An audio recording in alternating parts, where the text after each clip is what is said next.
Hi, everybody. Welcome to the first episode of DogCo Secrets.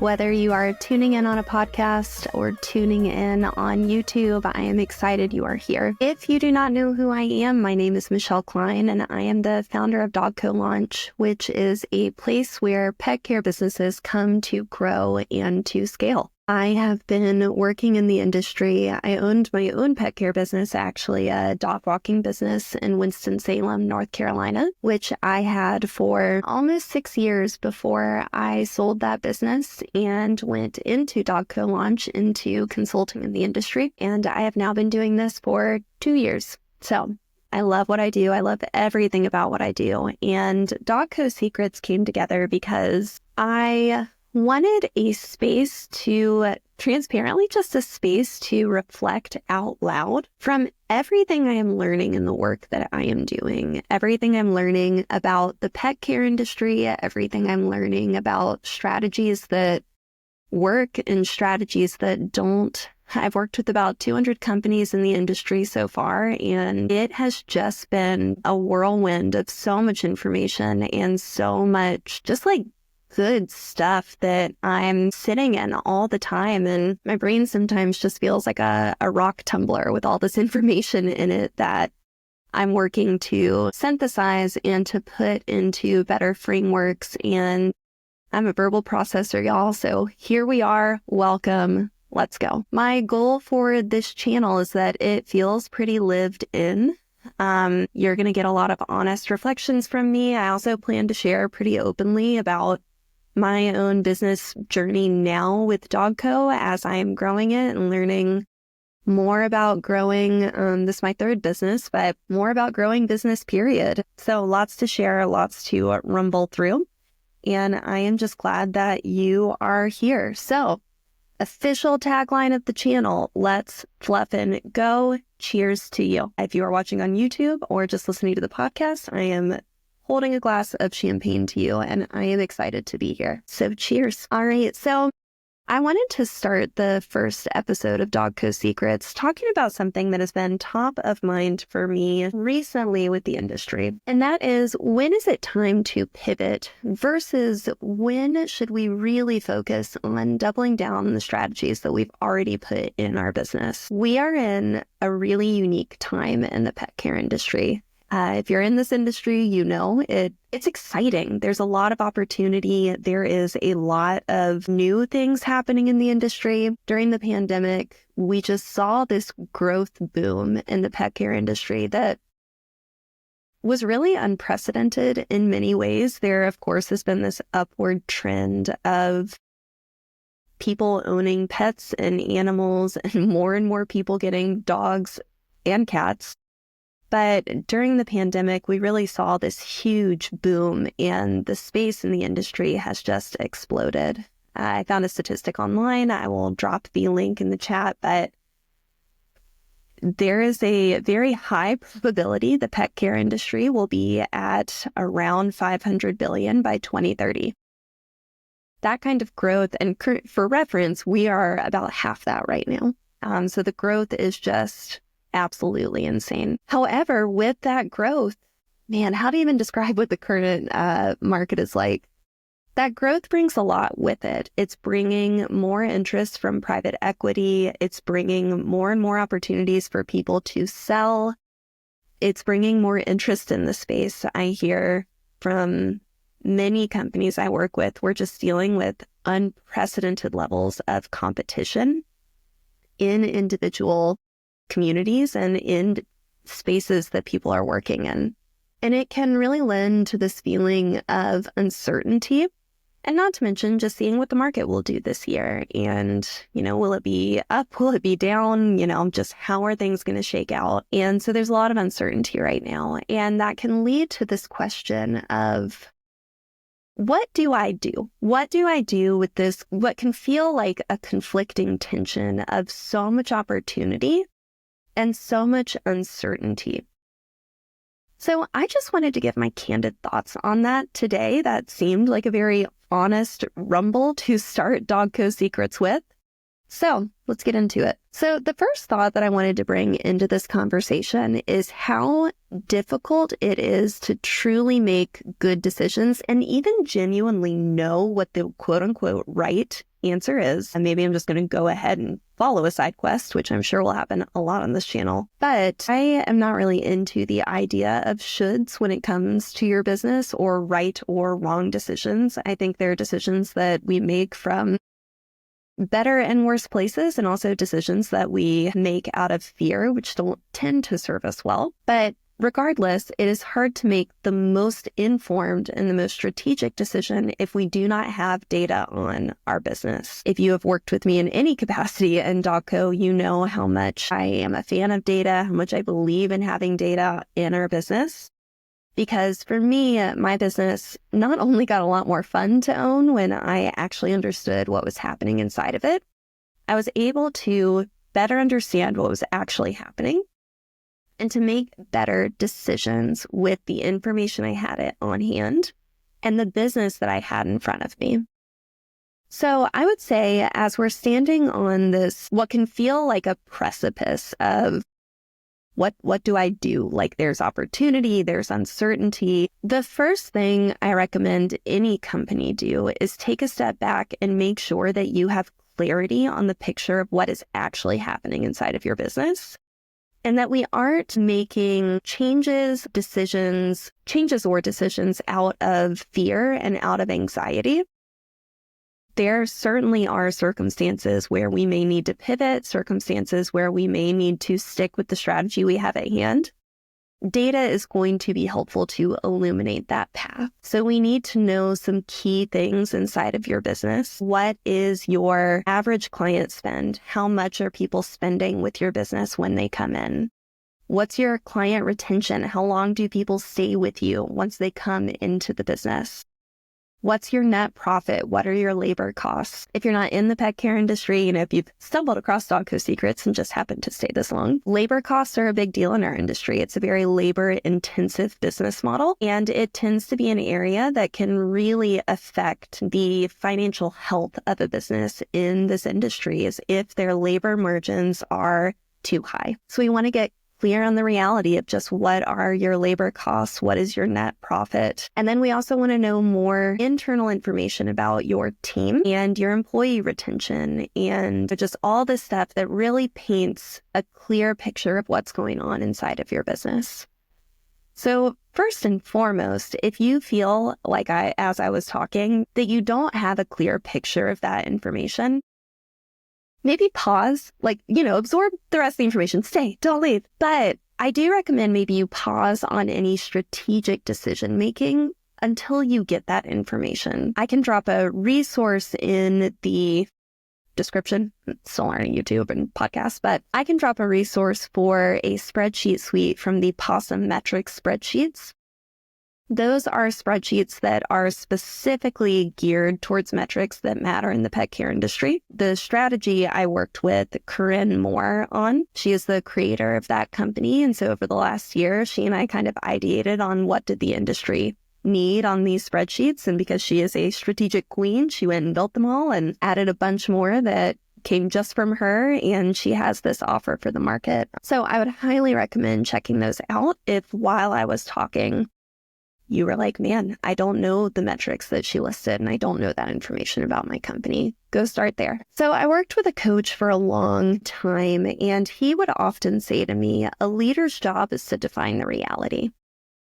The reality of our industry, lots of opportunity, lots of competition. Strategy can be hard to really nail down and feel very confident in. So start with the data, but I'm going to move on to talking about the merits of pivoting versus sticking with whatever you either have been doing and tweaking, refining, improving that, or the merits of maybe, moving to a whole new direction and which one you quote unquote should, even though I don't like that word, do. What will serve you more in your business at this present time? Now that we have a current state of affairs, I would say that we need to plan a 90-day cycle. I like to test in increments of 3 months. I think that is a long enough test of time to truly measure the effectiveness of a strategy versus, like kind of like a quick flash in the pan where it's like, I tried that, but did you really? Like, we really have to give things time. We have to give enough investment in them to know if they worked. So starting with today, say, and looking 90 days out, incorporating a strategy that we are going to focus on first. And I recommend we do start with whatever you have been doing. I have this habit that I'm trying to break where I will sit down and I will plan out my calendar for the week. And I'll take my time and I'll really think through what I need to do. And it will feel very strategic and very thought out and very planned. And then I'll get to the actual day of my calendar and it's all time blocked and color coded and all this stuff. And I'll look at my calendar and I will think, today me knows better than last week me. And I'm going to completely redo all of this.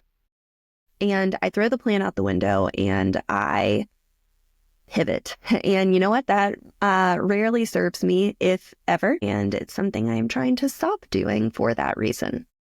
So I recommend we pick a 90-day test, a 90-day cycle, and we start there and we commit to seeing that 90 days through. And I recommend, unless your business feels like it is just absolutely like dire straits right now, then I recommend we start with what is the strategy you've been iterating and what are small tweaks that maybe could improve what you are trying to do. I recommend that for this 90-day test, we need to start with defining the current state of affairs. So what is the reality of how things are going? We need a clearly defined benchmark that we are trying to hit. And we need 5 to 7 tactics that we are going to commit to for 90 days to see if we can get to that outcome. So rather than seeing, maybe I set this episode up to be a false binary. And as I said, this would be an honest rambling. So here we go. Maybe it's less of a question of pivoting and scrapping everything and just like tossing it out the window or just committing to the path you've always done.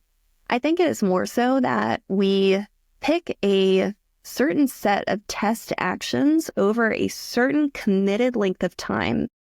And then we have the self-discipline to measure it and see it through. As you are measuring things through this 90-day test, measure it visually and measure it in a place where it's going to force you to keep objective track on how things are actually going. One thing that I personally am trying to get better at is not letting the emotions of just all of the day-to-day of growing a business and running a business and putting your heart and soul and identity into, I'm kind of kidding, I'm being hyperbolic, but it's a lot. You put a lot of yourself into this, and that can make it incredibly difficult to critically evaluate if something is quote unquote working or not. So let's find a way to objectively measure, to just have clear-cut metrics that we are evaluating, and to visually track the effort that you are putting in. There's a resource that I'm very fond of called The 4 Disciplines of Execution. It is a book. We'll drop the link below. And in this book, they talk about the power of having a scoreboard and the power of keeping track and the power of doing that in a place where you can very quickly see if you are winning or if you are not, based off of the measure of your own like bar of self-success. Because, so much of this we just put on ourselves and hold ourselves to a standard and whether or not anyone ever knows about it. And so that'll be another episode at another day. All right, why 90 days? Why 3 months? I think it is a long enough time period. It's a long enough time period for you to not be able to have shiny object syndrome, to just like flit over to the next thing that you are interested in or that you feel might be a more opportune opportunity, and to actually commit to a strategy. So maybe using an example of, say our revenue in December was $20,000 and our goal for Q1 is that by the end of March, our monthly revenue is at, let's say 26. We want to grow $2,000 month over month for the first quarter. And say the strategies that we pick are going to be, we want to put in place some email marketing sequences. We want to put in place a landing page speaking to a very specific avatar, something happening in our community. with a lead magnet so that we can get those email addresses. And then we are going to try 2 strategies to drive people to the landing page. So let's say we're going to try Facebook ads and we're going to try organic content on Instagram. So we're going to try a couple different platforms, see if we can funnel people to that landing page for the lead magnet in our local community, and then convert off of an email marketing sequence into paying clients. So what I just outlined may sound clear from this very brief moment of, yes, I understand how that flows. I understand the different segments and sequences that we could do there. However, I guarantee you, the second you sit down at your computer, there's going to be this little thought of, ooh, maybe it should be Google ads, maybe not Facebook ads. Or maybe instead of organic content, I should just run only paid ads. Maybe I shouldn't do a landing page at all, and I should, et cetera, et cetera, et cetera. And there's going to be a temptation to, before we've ever even implemented, before we've even gotten to the good part of testing and seeing if something could actually work, we scrap it before we even get there.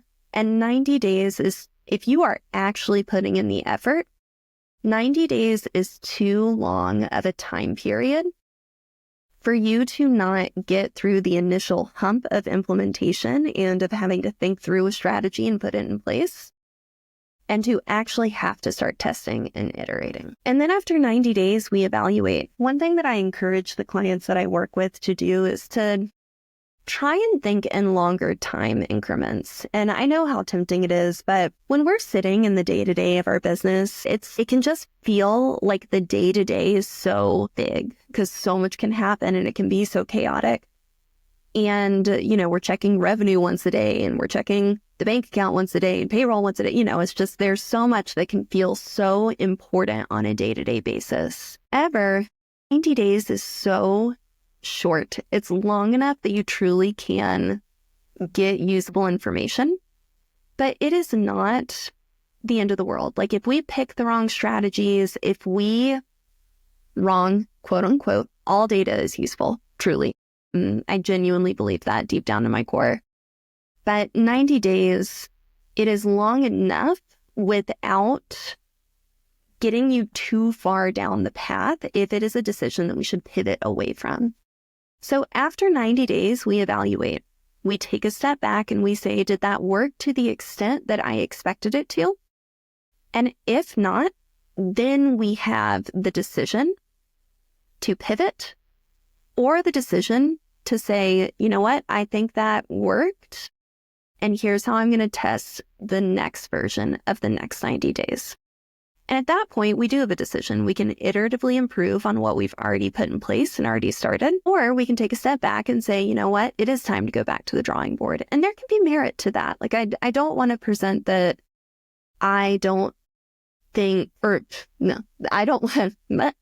to present the belief that there is never value in pivoting. There absolutely is, when we have the data to validate the decision. Sorry if you hear my dog sleeping. We got some sleep whoopies going on. So there absolutely can be merit to the idea of pivoting. The risk of pivoting is that it always comes with a cost. And it comes at the cost of breaking the momentum you already have in place. And maybe that momentum is not serving you to the capacity that you want it to be. But that momentum is there. So every time we consider a new revenue line, we consider a new service, or we consider a new marketing strategy, or we consider a new hire even, or a new resource on the team. All of that comes at the cost of the effort to establish something that is new. And that absolutely can be needed.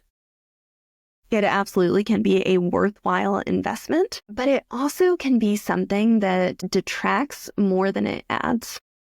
90 days can help make that more clear. All right, so if you have been listening to this and you're like, okay, I do feel I have clarity on that first 90-day test I want to make. Here's some guiding questions that maybe can help. So you just want to make sure, scrap that. I'm going to go in a different direction. When you are planning your first 90-day test, and first, maybe this is a process you've been doing, but for the sake of argument, let's make sure that we do enough planning that you truly have a clear plan in place. We want to have a strategy that we are actually working rather than a spaghetti against the wall kind of moment. That type of decision making has never served me super well when I feel stressed and I feel panicked and I'm just kind of throwing things out there like hoping to God it works. But if you have put a clear plan in place and you feel it may be time to pivot, if you have clearly tracked and had a measure of the return of that 90-day test, and it feels incredibly clear that you should pivot to something different, I hope you do so with confidence, because I do think that can be the right answer. Now, one thing that I did want to talk about is when we are considering pivoting, there's merit to pivoting back to a previous state at times more so than pivoting into something totally new. There's a lot of information and data that exists inside of your business as it is. If you've been in business for more than a year, congratulations, you have data to work with. It may not always feel that way. We may have to put better systems in place to track it or get on software so that we can, by the way, I do recommend you are on a pet care software to manage your pet care business. It will make your life a lot easier. I fought it for 2 years, and if I could go back, software day one. Promise you, software before I even got a single paying client. But you have data to work with. If you have been in business, we can find information to work with.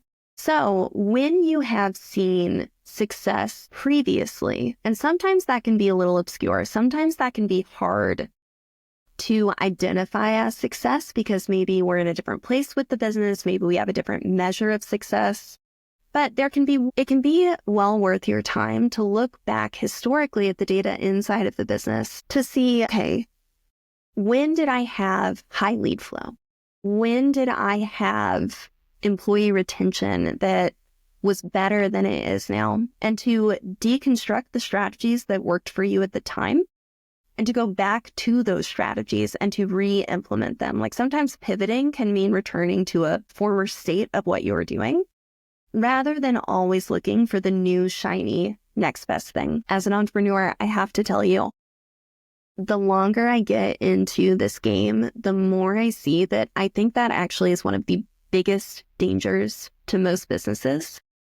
And I think it can be a hidden danger because what got us into entrepreneurship was this willingness to do something completely new and something completely uncharted and a massive pivot from our life before usually. And very often, I think that tendency is also what can hamstring us from success into actually elevating that journey of entrepreneurship into the next level because we're so busy. We're so distracted. We see so many new things, so many new opportunities, when really there's so much opportunity in your current business if we would just focus on making the thing that you are doing now better instead of more. So I would encourage you, if you've seen success with a previous strategy, that should be the 90-day test. We should go back to what you did before, see if we can replicate the success you had then, and then see if we can iterate on that strategy because we have proof of concept to take that to the next level. All right, when is it time to double down versus considering a pivot? A few thoughts on this. Number one, I think when it feels hard, that's usually more of an indication of us than an indication something is not working. I have found that the best data I tend to get on my business or about my business tends to be when things feel really, really difficult. And that oftentimes feels like it's not working, when really the fact that I am hitting up against a wall tends to be usually the breakthrough point if I just let it happen and I keep going. So I would say if the main thing coming up in your desire to pivot feels like it has more to do with this just feels hard rather than a clear and objective measure on the success of the strategy, I do believe normally that means it is worth sticking in and staying in until you get data you can evaluate. I know it's difficult. I am also actively trying to get better at this myself. Another time where I think it is worth figuring out how to stick in it and to stick with the current strategy when you've been at it for a month or less. that really is not enough time to know, in my opinion. If we are working and testing something that you put good, conscious thought into, then it is worth giving it a solid test run. I know how tempting it is to so I call it, with my mastermind members and my clients, I should say, I call it the murky middle, where it's like you've started a new path, you can't see the outcome of where you're headed yet, and you're just in the part that sucks. That's the murky middle. And that tends to be part of the process. The only way out is through. We should go through to get out. And that means we have to give it enough time. And then finally, I recommend not pivoting away from a strategy that you have been working when it is coming from a place of fear. I make my absolute worst decisions when I am afraid. Absolute worst decisions. There has rarely been a good decision that I've truly made that has been fear-based. And when we are in panic mode about pivoting, oftentimes we are just not in a place to make that good strategic decision. So when you are working your strategy, when you are looking at the growth of your business, the success of your business, if you are in a place of fear-based decision making, I recommend you stick with the path. Look at how you can get more objective information that you can measure the success against that is non-emotions driven. And that is coming from a very emotional person. You have to balance it. We have to have that good logic for the business. And that doesn't mean you can't run on gut feel. I trust my gut a lot in my business, but it does mean that we need really clear information to make good decisions. Okay, I wanted to use a little bit more time, and then we will wrap up our very first episode to talk a little bit about pivoting versus sticking with strategy and marketing versus operations. So when it comes to marketing your business, I do think the strategy you can apply there can be a bit more pliable and a bit more testing driven. So in your marketing, we still need a very clear way to measure ROI. We need a very clear way to test the success of the strategies that you're putting in. And marketing, we tend to be able to move a little bit faster. We can turn on a new campaign. We can do a blitz of yard signs in our community and get decently quick feedback in maybe a couple weeks if that strategy had the ROI that we were looking for. With operations, especially the bigger your team is, the more we tend to be slowly steering the ship and guiding it to the next level rather than kind of yanking the direction of the ship really, really aggressively, to use a sea metaphor, I guess. So I would encourage you on the marketing side, I'm a proponent of test more strategies. As long as you have clear data, you can test them a bit more quickly. And I am okay with more quick pivots on the marketing and growth side of the business. However, in this business model, growth is deeply related to your team. It is a very symbiotic relationship, team size to client size. So we want to make sure that your operations are growing in proportion to your marketing, and your operations cannot pivot quickly. And I would not recommend that you try. I am really not a fan of just throwing in new services, especially when it is in a place out of fear. I'm not really a fan of pivoting the model really aggressively. And I know that may sound surprising, since I pivoted, if you know my story, pivoted my business from pet sitting, full service pet care, into a dog walking only model. I had a lot of data behind that decision, as well as about 3 to 6 months of really critical research and thinking on the model before I made that pivot. We want to make operational pivots with a lot of research, a lot of data, and a lot of strategy behind them. Thank you so much for tuning in to my very first episode of DogCo Secrets. I am cheering you guys on always. Let's bluff and go.